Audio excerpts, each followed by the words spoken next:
आप सबका स्वागत करता हूं। हमारे आदरणीय नरेंद्र भाई मोदी देश के सर्वाधिक लोकप्रिय वडाप्रधान और वैश्विक नेता हमारे कॉन्क्लेव में जुड़ चुके हैं। हम तहे दिल से आदरणीय नरेंद्र भाई का ये सबसे बड़ा साइंस सेंटर जिसके विजन से शुरू हुआ है और आज मुझे खुशी है कि वर्ल्ड का सबसे बड़ा साइंस सेंटर ये हमारे अहमदाबाद में नरेंद्र भाई सरदार पटेल और गांधी जी के गुजरात में बना हुआ है। फिर से एक बार आप सबका स्वागत करता हूं और पूरे 2 दिन में ये जो हमारा कॉन्क्लेव है पूरे भारत में पहली बार गुजरात में ये होने जा रहा है। आदरणीय नरेंद्र भाई मोदी जी, आदरणीय जितेंद्र सिंह जी, मैं भूपेंद्र भाई पटेल माननीय मुख्यमंत्री की ओर से धन्यवाद करता हूं कि हमको ये मौका गुजरात चुना गया। धन्यवाद पुनः आदरणीय नरेंद्र भाई मोदी सिंह और आप सबका गुजरात सरकार की ओर से स्वागत करता हूं। धन्यवाद। भारत माता की जय।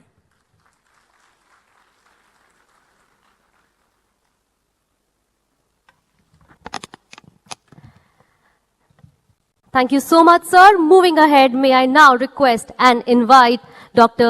Jitendra Singh Ji, Honorable Union Minister of Science and Technology, Earth Sciences Department of Atomic Energy and Space to please welcome us all.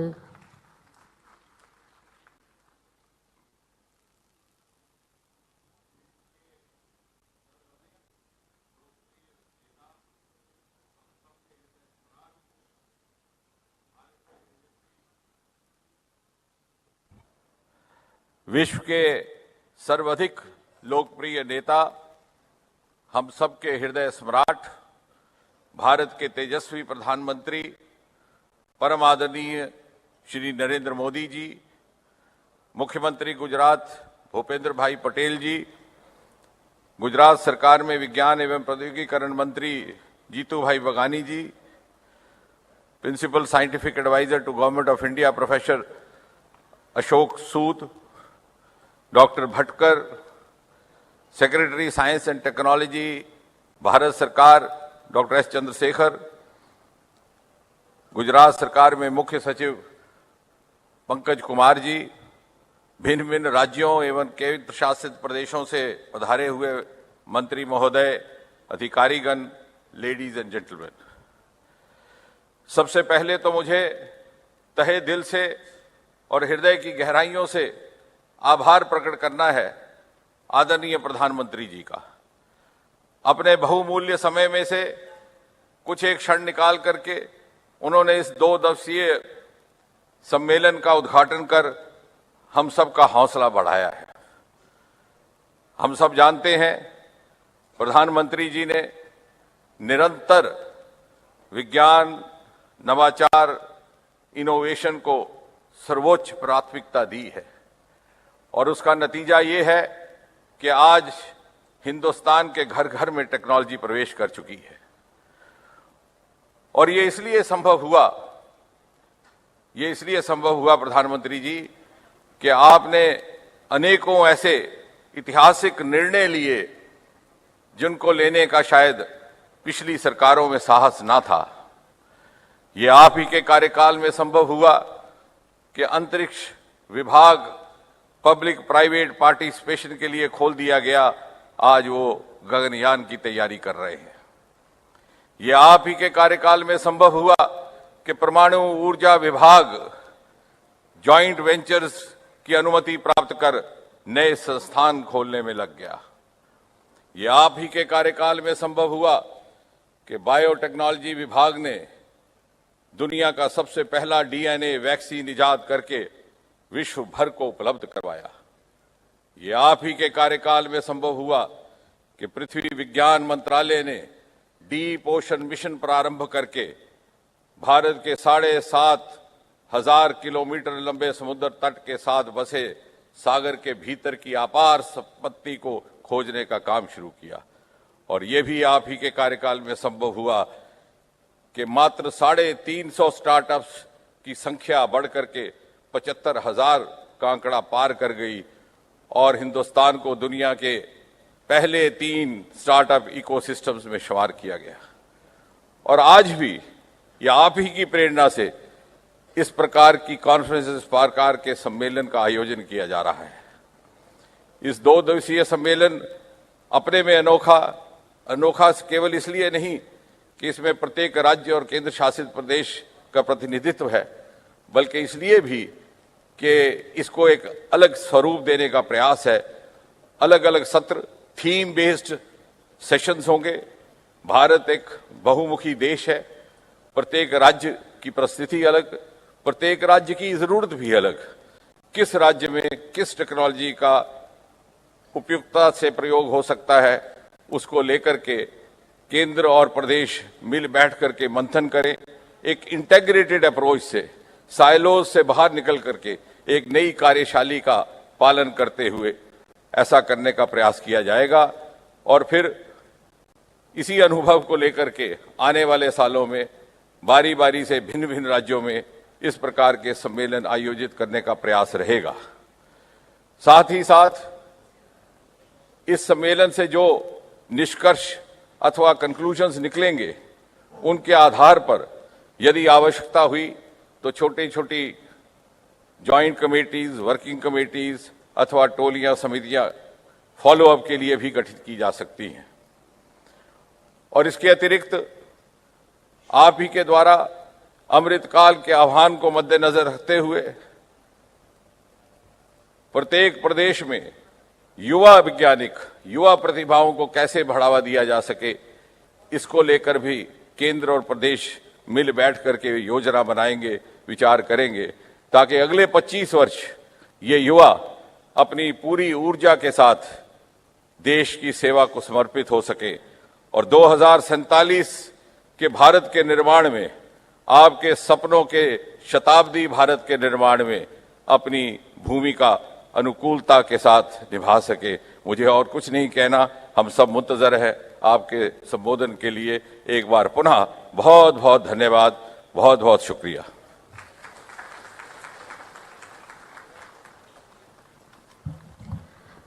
बहुत बहुत शुक्रिया हम सभी का आज यहाँ पे स्वागत करने के लिए। आगे बढ़ते हुए मैं गुजरात राज्य के वरिष्ठ मुख्यमंत्री माननीय श्री भूपेंद्र भाई पटेल जी से निवेदन करूंगी कि वे सभा को संबोधित करें।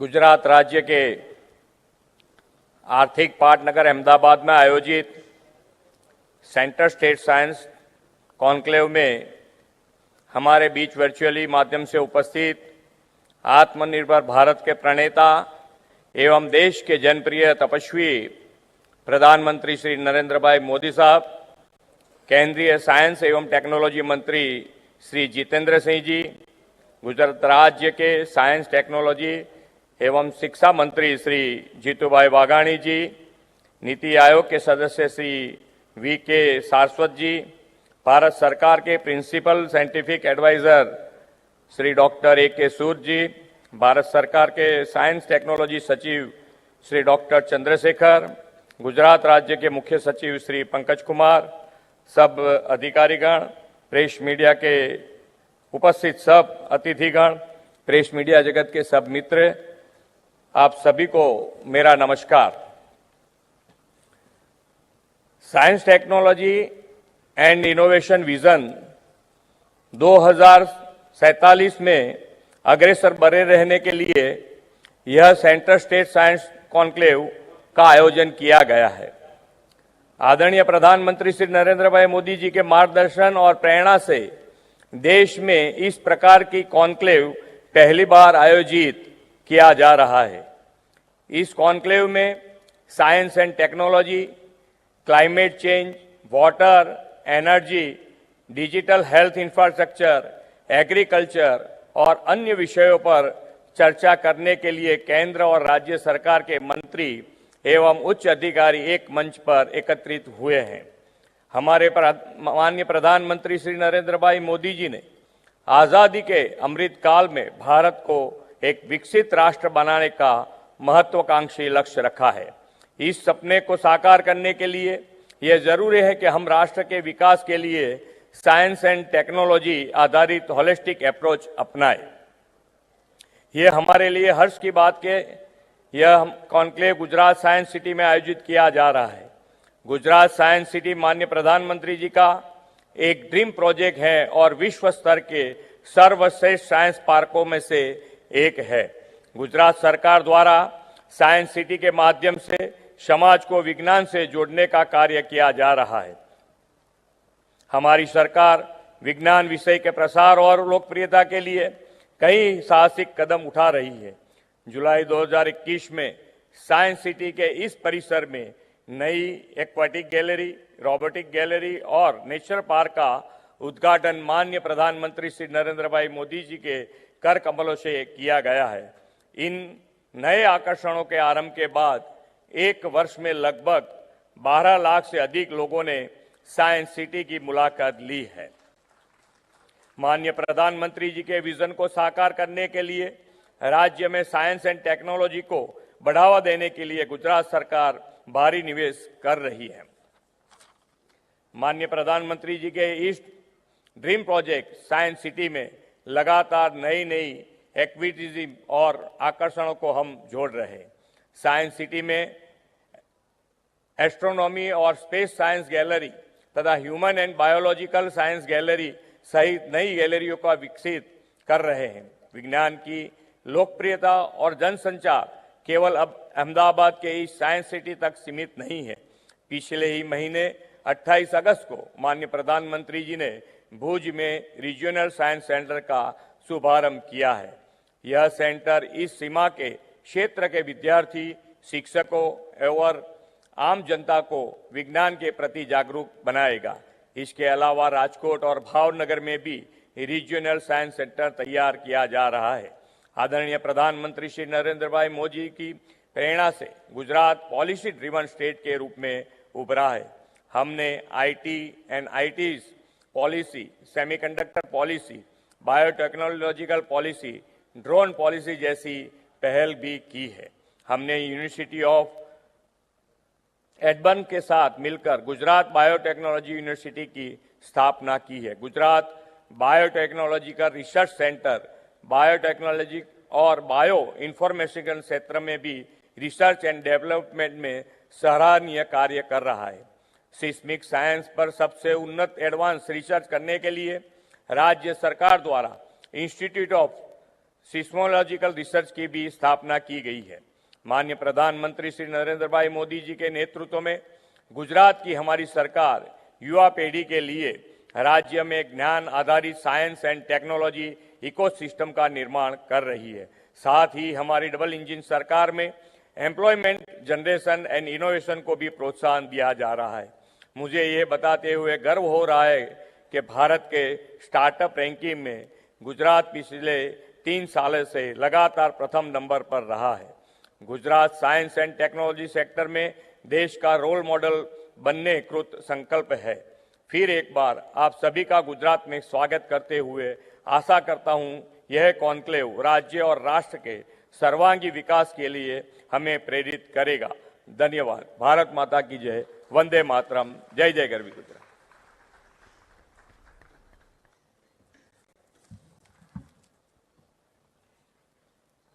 ये सभी अचीवमेंट्स और कोलैबोरेशंस के लिए हार्दिक बधाइयां। और आगे बढ़ते हुए हमारे साथ वीडियो कॉन्फ्रेंसिंग के माध्यम से जुड़े भारत के लोकप्रिय माननीय प्रधानमंत्री श्री नरेंद्र मोदी जी से मैं निवेदन करूंगी कि सभा को संबोधित करें।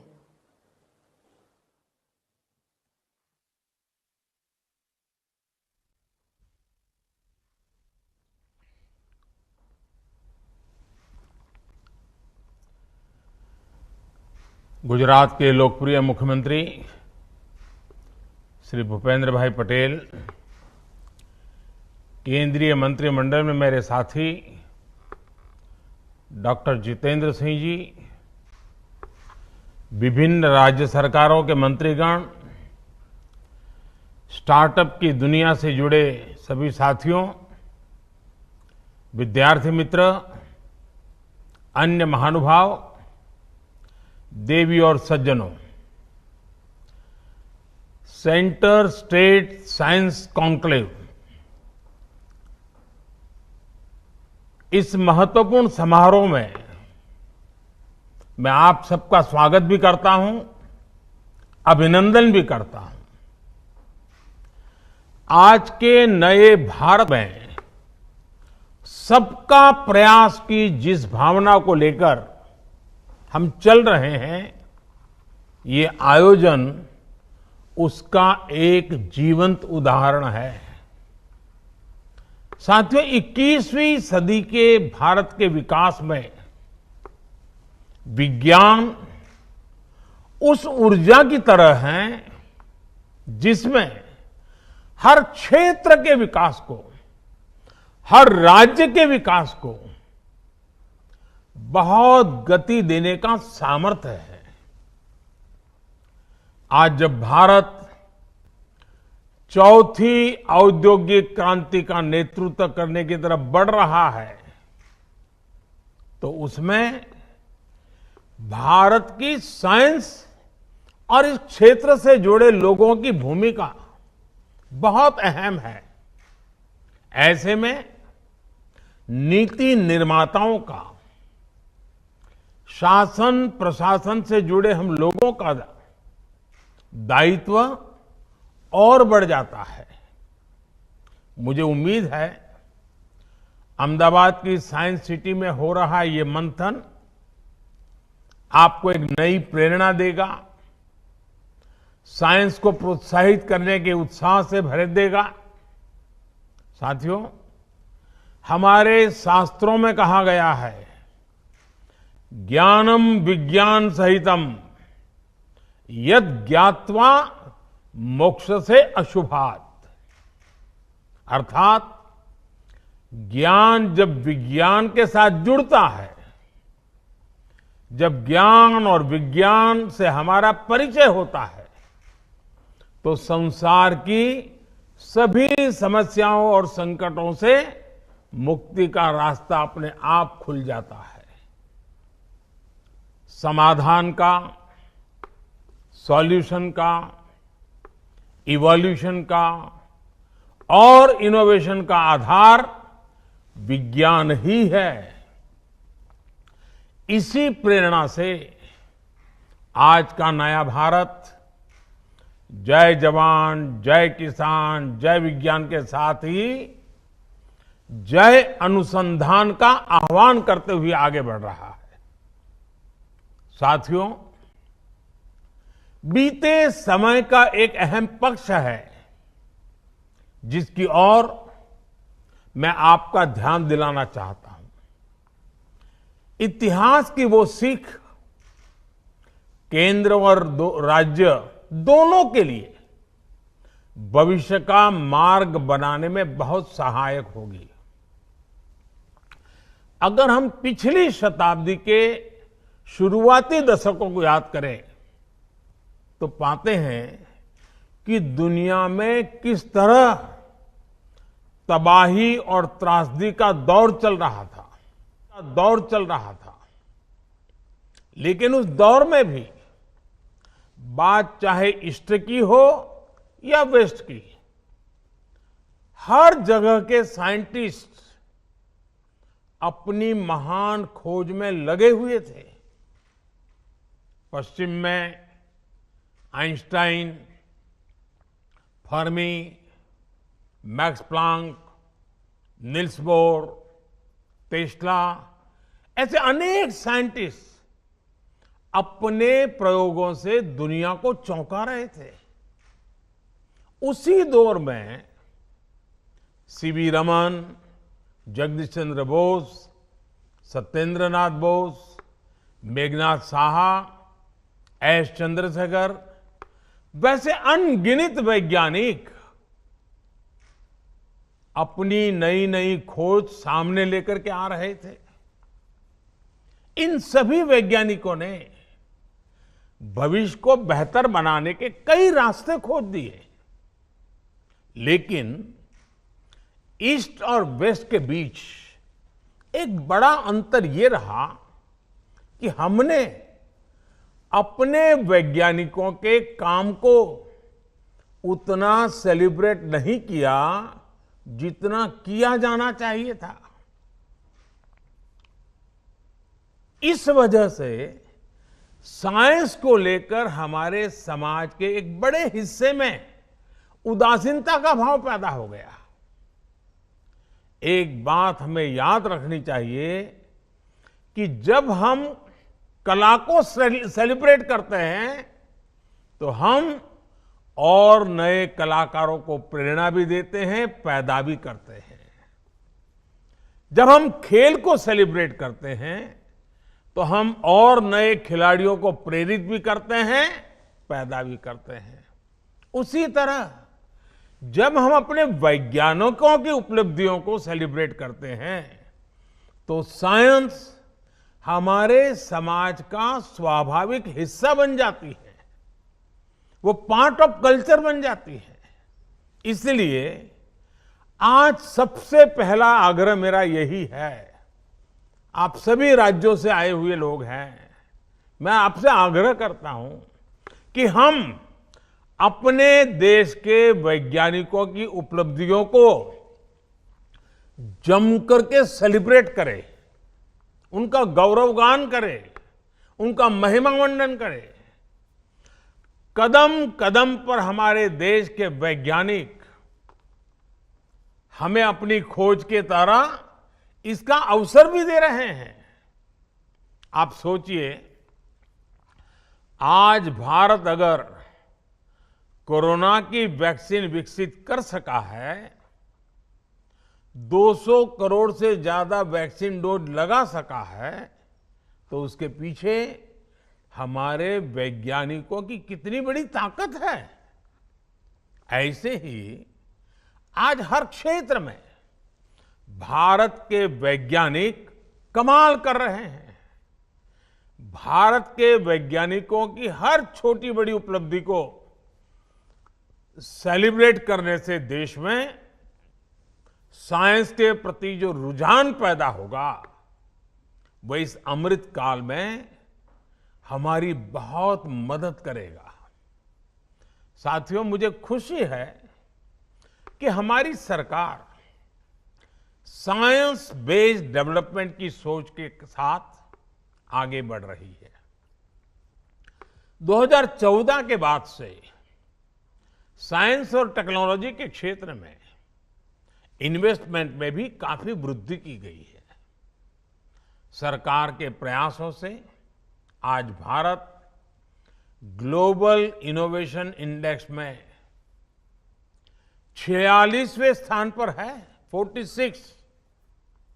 जबकि 2015 में भारत 81 नंबर पर था, 81। इतने कम समय में हम 81 से 46 तक आए हैं, लेकिन यहां रुकना नहीं है, अभी और ऊपर जाना है।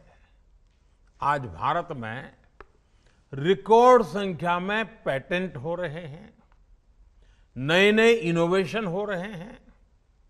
आप भी देख रहे हैं कि आज इस कॉन्क्लेव में इतने सारे स्टार्टअप साइंस के सेक्टर से हमारे यहां आए हैं। देश में स्टार्टअप की लहर बता रही है कि बदलाव कितनी तेजी से आ रहा है। साथियों, आज की युवा पीढ़ी के डीएनए में ही साइंस, टेक्नोलॉजी और इनोवेशन, उसके प्रति रुझान है। वो बहुत तेजी से टेक्नोलॉजी को एडॉप्ट करता है। हमें इस युवा पीढ़ी को पूरी शक्ति से सपोर्ट करना है। आज के नए भारत में युवा पीढ़ी के लिए रिसर्च और इनोवेशन के क्षेत्र में नए सेक्टर बन रहे हैं, नए सेक्टर खुल रहे हैं। स्पेस मिशन हो, डीप ओशन मिशन हो, नेशनल सुपर कंप्यूटिंग मिशन हो, सेमीकंडक्टर मिशन हो, मिशन हाइड्रोजन हो, ड्रोन टेक्नोलॉजी हो, ऐसे अनेक अभियानों पर तेजी से काम चल रहा है।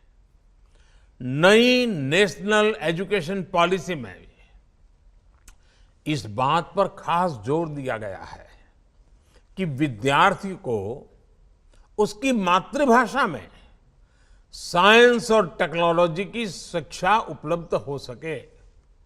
साथियों, इस अमृत काल में भारत को रिसर्च और इनोवेशन का ग्लोबल सेंटर बनाने के लिए हम सब ने एक साथ मिलकर के अनेक मोर्चों पर काम करना है।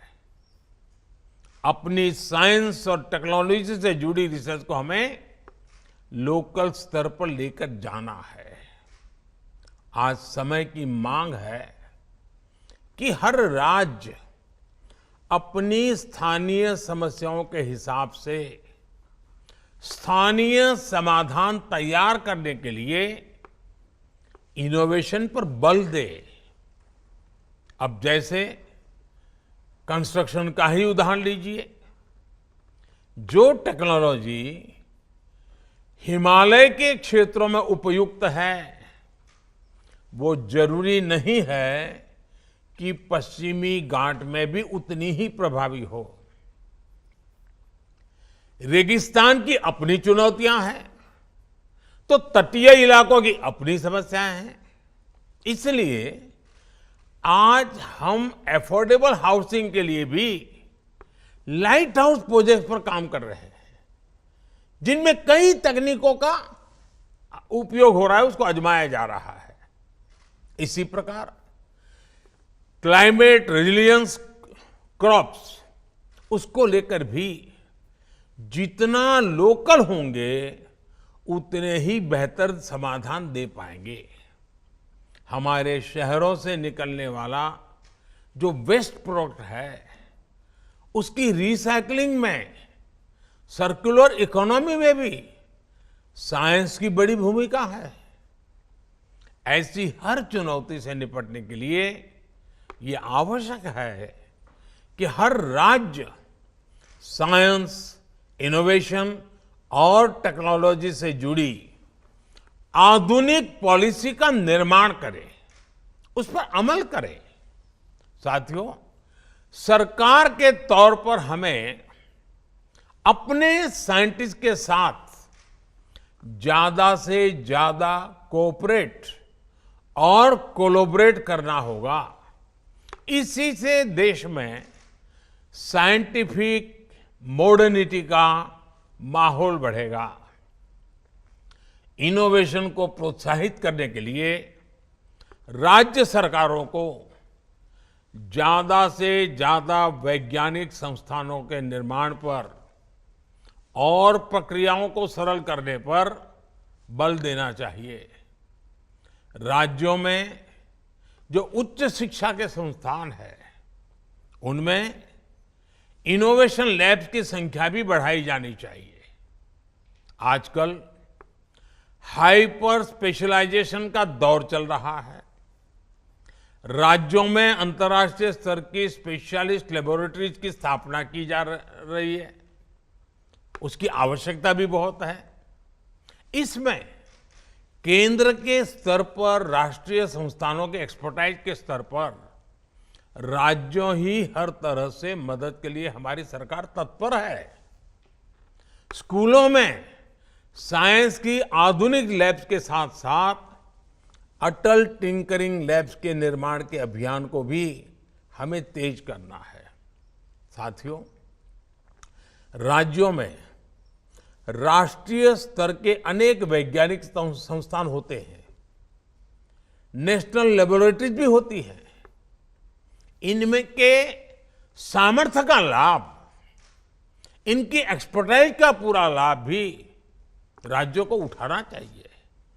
हमें अपने साइंस से जुड़े संस्थानों को साइलोज की स्थिति से भी बाहर निकालना होगा। राज्य के सामर्थ्य और संसाधनों के बेहतर इस्तेमाल के लिए सभी वैज्ञानिक संस्थानों का ऑप्टिमम यूटिलाइजेशन उतना ही आवश्यक है। आपको अपने राज्य में ऐसे कार्यक्रमों की संख्या में भी वृद्धि करनी चाहिए जो ग्रासरूट लेवल पर साइंस और टेक्नोलॉजी को लेकर हम सबको आगे बढ़ाते हो। लेकिन इसमें भी हमें एक बात का ध्यान रखना है। अब जैसे कई राज्यों में साइंस मेले होते हैं, साइंस फेस्टिवल होता है, लेकिन यह भी सच है कि उसमें बहुत सारे स्कूल हिस्सा ही नहीं लेते हैं। हमें इसके कारणों पर काम करना चाहिए। ज्यादा से ज्यादा स्कूलों को साइंस फेस्टिवल का हिस्सा बनाना चाहिए। आप सभी मंत्री साथियों को मेरा यह भी सुझाव है कि अपने राज्य के साथ ही दूसरे राज्यों के साइंस करिकुलम पर भी बारीक नजर रखें। दूसरे राज्यों में जो कुछ अच्छा है उसे आप अपने यहां दोहरा सकते हैं।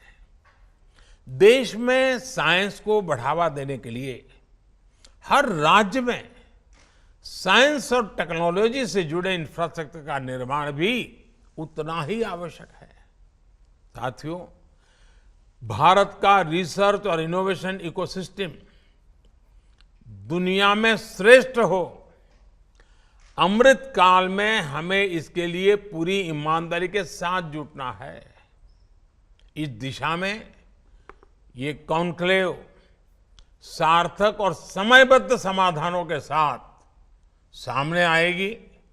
इसी शुभकामना के साथ आप सभी का बहुत बहुत अभिनंदन करता हूं और मुझे विश्वास है कि आपके इस मंथन से विज्ञान की गति प्रगति में नए आयाम जुड़ेंगे, नए संकल्प जुड़ेंगे और हम सब मिलकर के आने वाले दिनों में जो हमारे सामने अवसर है उस अवसर को गंवाने नहीं देंगे। किसी भी हालत में अवसर जाना नहीं चाहिए। बड़े मूल्यवान 25 साल हमारे पास है। ये 25 साल हैं जो विश्व में भारत की एक नई पहचान, नई ताकत, नया सामर्थ्य के साथ भारत को खड़ा कर देगा। और इसलिए साथियों, आपका ये समय सच्चे अर्थ में आपके राज्य के विज्ञान और टेक्नोलॉजी के क्षेत्र में बल देने वाला बनना चाहिए। मुझे विश्वास है आप इस मंथन से वो अमृत निकाल के जाएंगे जो अमृत आपके अपने अपने राज्य में अनेक नए अनुसंधानों के साथ देश की प्रगति में जुड़ेगा। बहुत बहुत शुभकामनाएं, बहुत बहुत धन्यवाद।